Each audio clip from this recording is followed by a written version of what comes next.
Alrighty, so I wanted to document this here. I am replacing a clock spring because my clock spring has broken in my car. They like to break right here, it seems. And from what I'm seeing, every Escort, whether it has cruise control or not, has the same clock spring wiring, but the connectors that go into it are different. So what you can do is once you've got this apart, you can pry this plastic piece away from here, and this whole thing will kind of slide out. You want to be careful not to pull this out too quick. And then all you need to do is swap this piece for, where'd it go? It was right here. Oh, here it is. You want to swap that piece for a 3-wire. The third wire is the cruise control. So that's all you have to do is you just swap the wires. And here you can see that is this piece. There's where it broke. Right there, that is this piece off of a clock spring with cruise control. So this is a good one that's not broken. You'll want to swap this connector here with the yellow heat shrink on it as well, again for a 3-wire model. If you have a broken clock spring and it is a cruise control model and you have a non-cruise control clock spring like this one, then you should have all these parts. But if you have to repair this, my theory is that you could bypass this plastic connector and solder directly to the pins or the wires in the cable here and just jump past all of these connectors entirely, but I haven't done that yet. I'm going to be replacing a clock spring on this 95 Escort. This clock spring was not easy to come by, but I managed to find one in a junkyard nearby, probably the last one, and I don't know how far around, but I couldn't even find them on eBay or anywhere else for that matter. It's just really hard to find. But anyways, first thing you want to do is disconnect your negative terminal from your battery. And after that, you want to wait about 10-15 minutes for everything to decharge. That way you don't have any capacitors potentially causing this airbag to go off. Next thing we're going to do is on the side of the steering wheel here, we've got 2 plastic caps. You just grab a small flathead screwdriver. There's actually a little cutout here on the back for the screwdriver to go into. And you just slide it in there and gently pry away or twist, whichever works. These will reveal, there we are, the 8mm screws that hold the airbag on. There's one of these on each side. Alright, so now we've got the airbag loose. What you'll do is you'll take this bad boy out. Once those 2 screws are out, it slides out, but you'll want to be careful of the electrical connectors that are up here. This one here is not bad to remove. You can just press down the clip and there she goes. That's the airbag out. So then the next thing we need to do to replace the clock spring here is disconnect, Next thing we need to do to replace the clock spring here is disconnect this white connector. This connector goes to your cruise control buttons. If you do not have cruise control, this connector will be loose in the steering wheel and not be attached to anything at all. This is going to take 2 hands. Alright, so it's at this point that you probably want to take the screws out of the bottom of the steering wheel. I have the tilt steering wheel in this model, but there's 4 screws. And if you do not have the tilt steering wheel, there's 5. The 5th is right here. Well, looks like I would have it anyways, but yeah, so right there. I have all of them out right now because I knew that I would be doing a clock spring soon.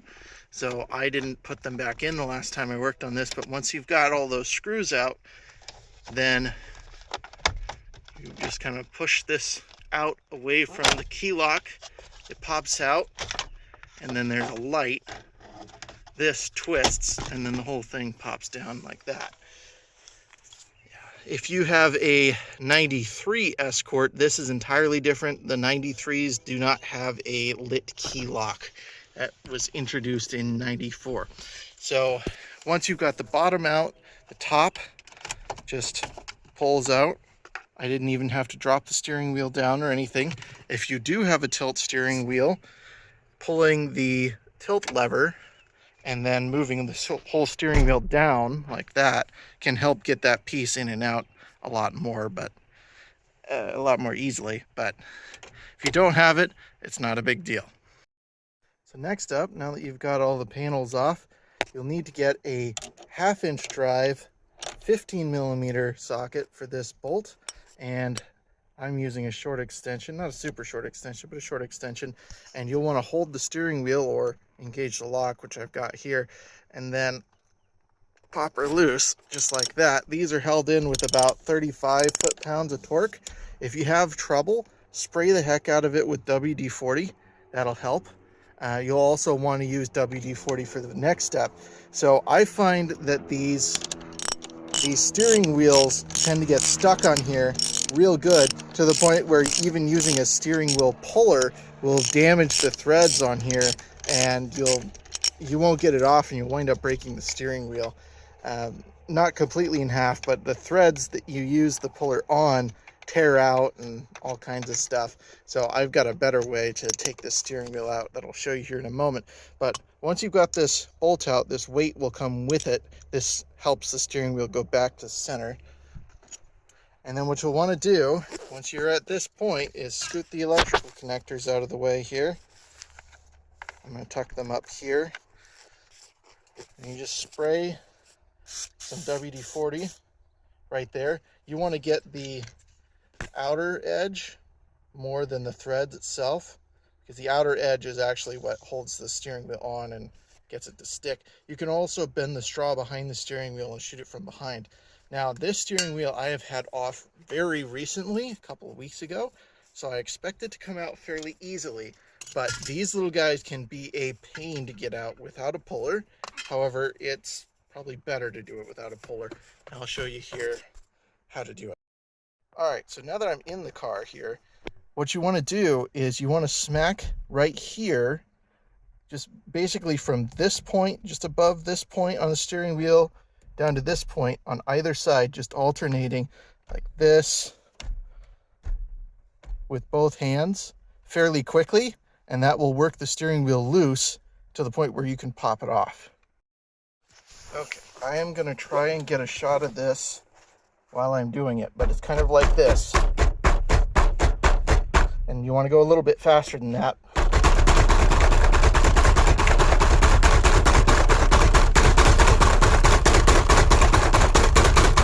And eventually, she'll come loose.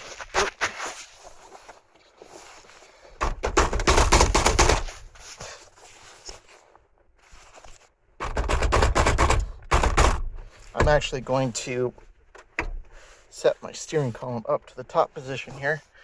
Ooh.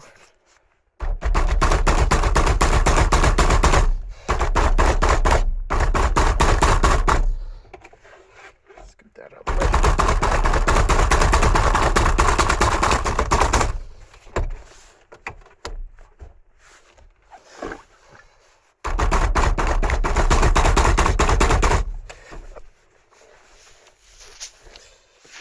Oy. Yeah, this is not an easy process without the steering wheel remover, but I stripped out 2 steering wheels because they were jammed on this shaft so badly. 2 of them. So definitely recommend doing it this way. Haha, did I say that was going to be easy? No. So if the pounding trick doesn't work, try just pushing up and down on one side really hard until it just kind of wobbles free. Usually the pounding thing works, but the reason why it gets stuck is because the shaft picks up corrosion and rust and stuff over the years. You can see here. So if you can just move the steering wheel just a teeny bit on the shaft and spray some WD-40 in there, that helps tons and tons. You see here, these are the electrical connections that go to the steering wheel, and then the other side of it goes down here and to a little connector down there, which we'll get to in a moment. Next thing we got to do is pull this gray plastic panel off underneath here, and there's a small screw cover there that you pop out with a flat blade screwdriver from underneath and undo that screw. There's a screw down there on the bottom side, right there. There's another one right here. This guy's pretty easy to take out. There's a bolt on the back that you unscrew. And then the last bolt is in here.